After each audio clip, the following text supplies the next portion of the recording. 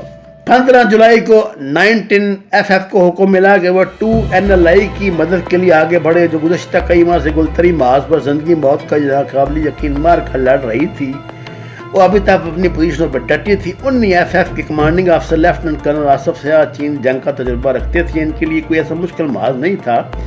انہوں نے اگلے 8-10 دن میں اپنی پوزیشن سنبھال لی۔ اس محاذ کی مشکل ترین پوسٹ M6 تھی، جس کی ذمہ داری یونٹ کے انتہائی دلیر بردبار کیپٹن اور مکمل مجاہد کیپٹن مالک کو سونپی گئی، جو اپنے 25 ساتھیوں کے ساتھ M6 کی طرف عازم سفر ہوئے۔ ناظرین، اگلی قسط کال انشاءاللہ آپ کی خدمت میں پیش کریں گے۔ اس درخواست کے ساتھ کہ قرآن کو ترجمے کے ساتھ پڑھیے، نماز کا ترجمہ جاننے کی کوشش کیجیے، اور رمضان المبارک میں بطور خاص ان شہیدان وفا، ان غازیوں کی درجات کی بلندی کے لیے اللہ کے حضور گر گڑا کر دعا کریں۔ یا اللہ، میں نے شہید کے حکم کی اطاعت میں جو ان کے کارنامے بیان کیے، اگر اس میں کوئی کمی رہ گئی ہو تو مجھے معاف فرما دینا، اور ان کو اپنے ہاں اعلیٰ درجے میں قبول کرنا۔ وما علینا الا البلاغ المبین۔ ناظرین، اگر ابھی تک آپ نے ہمارا چینل سبسکرائب نہیں کیا تو درخواست ہے سبسکرائب کریں۔ آپ کا شکریہ۔